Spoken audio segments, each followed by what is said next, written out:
Hello and welcome to Encore, in today's special program devoted entirely to the grande dame of Chinese action cinema. She was the star of Crouching Tiger, Hidden Dragon, but also made movies such as Tomorrow Never Dies, Memoirs of a Geisha, and Luc Besson's The Lady. She also has enough martial arts movies under her belt to have the of the female Jackie Chan. Michelle Yeoh, hello. Thank you very much indeed for being with us today. Now, first of all, you're in Paris as the guest of honor of the Chinese Film Festival in France. The Chinese film market, of course, has known huge expansion over the last few years, double-digit growth for a number of years now. Why happened? Well, you know, the world goes around, right? You've experienced America, then Europe, and then you go to the East, and China has opened up in the last few years in bigger ways. But there's the fascination of tradition, of history, of culture, which is so different from what you have here in Europe. And you are so steeped in historical beauty and grandeur.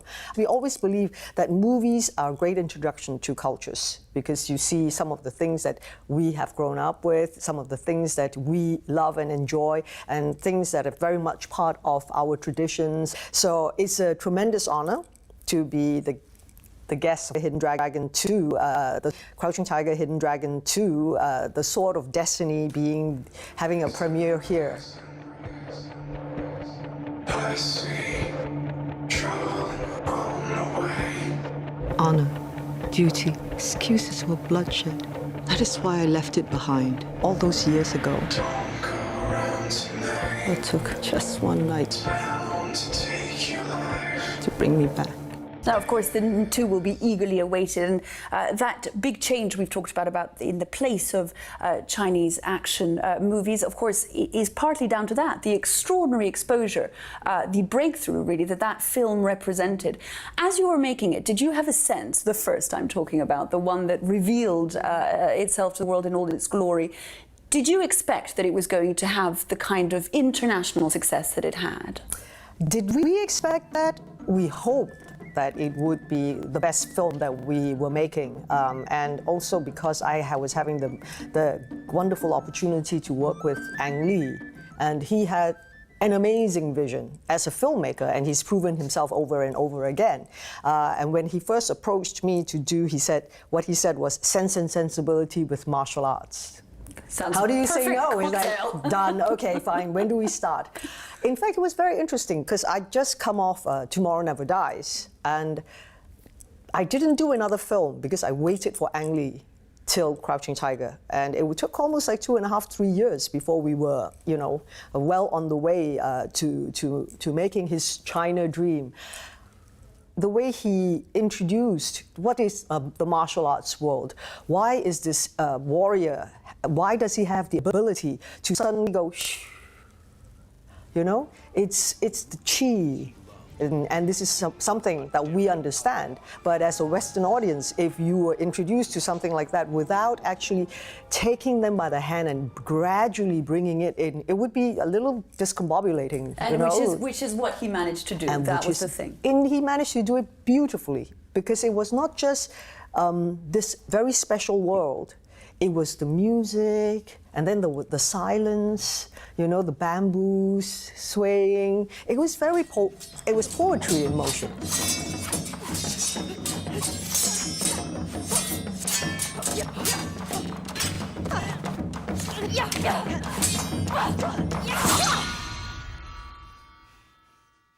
Now, you came to the film with, as you mentioned, all your background and your experience of martial art films. You do many of your own stunts. You also, for this particular film, had to sharpen up, indeed, learn Mandarin. You had to, the entire thing, you learned phonetically. Tell us about that. Yes, that's because coming from Malaysia, I grew up only speaking Malay and English, and a little bit of Chinese, because you know, I'm Chinese by heritage. But I didn't read. I don't read. I still don't until today. It's so embarrassing. So it was very hard and Mandarin is one of those languages that you can learn phonetically, but it is. But you can't get it wrong. You can, exactly.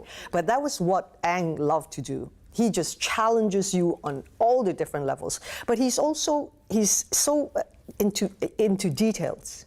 You know, it was a period piece. All our costumes, you couldn't have any artificial material in there because you didn't have it at that time.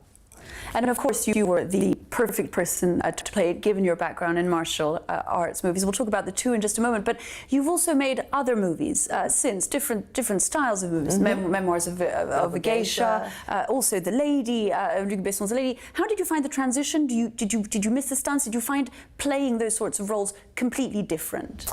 Oh, yes, in very many ways. But martial arts is a discipline. It's like staying healthy. So, it's like doing a sport.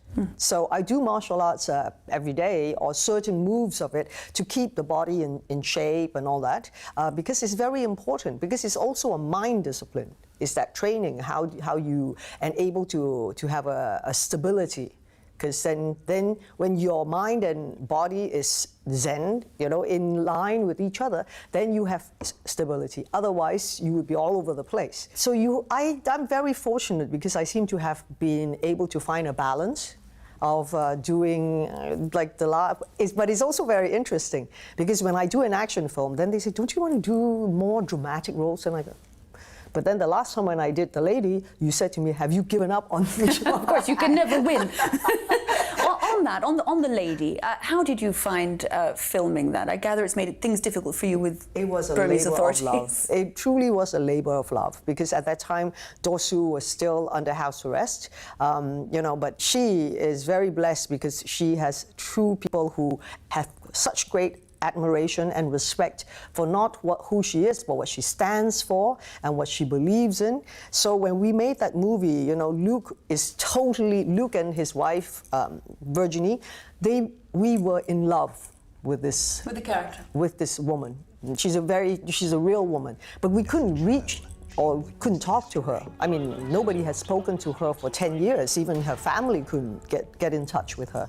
And when we decided to make the film, we also knew that it was, in a way, a responsibility because we did not want to interfere or, because remember that American guy who swam into her compound, and then her house arrest got extended because she allowed this guy to swim into her For which she was absolutely not responsible, yeah.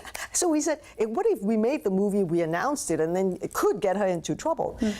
So it was, in fact, honestly, the best kept secret. And I don't know how I think Luc also is a very commanding figure. He has the ability to convince the people that why are we doing this movie? It's out of love. It's a social responsibility. And also, when we were filming in Thailand, we had sometimes extras up to 1,000 people. And it was like in 3-4 languages, in English, in French, in Thai, in Burmese, because we had Burmese working on the film, that please do not post any of the photos that you take. And can you imagine? No one did. That's extraordinary discipline. That was extraordinary. So the respect and the way people understood, that was. So making that film was an amazing experience. You take away with you very good practices, the strength that it takes for someone, and the love and sacrifice that we say sacrifice, but she will always say it wasn't a sacrifice, it was a choice, not just of her, but also of her late husband, Michael Aris. I mean, we always laughed and we said it should have been called The Lady and the Gentleman. And because it was a very personal take on her life. It was a love story. It was a love story. It's like when someone loves you, it empowers you.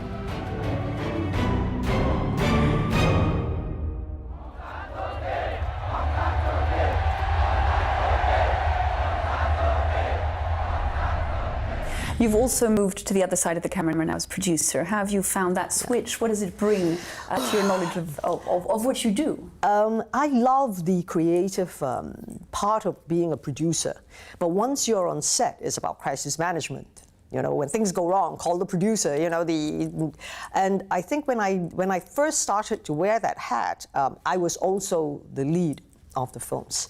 And that takes away the enjoyment of being the actor, because you also have to be very, very focused.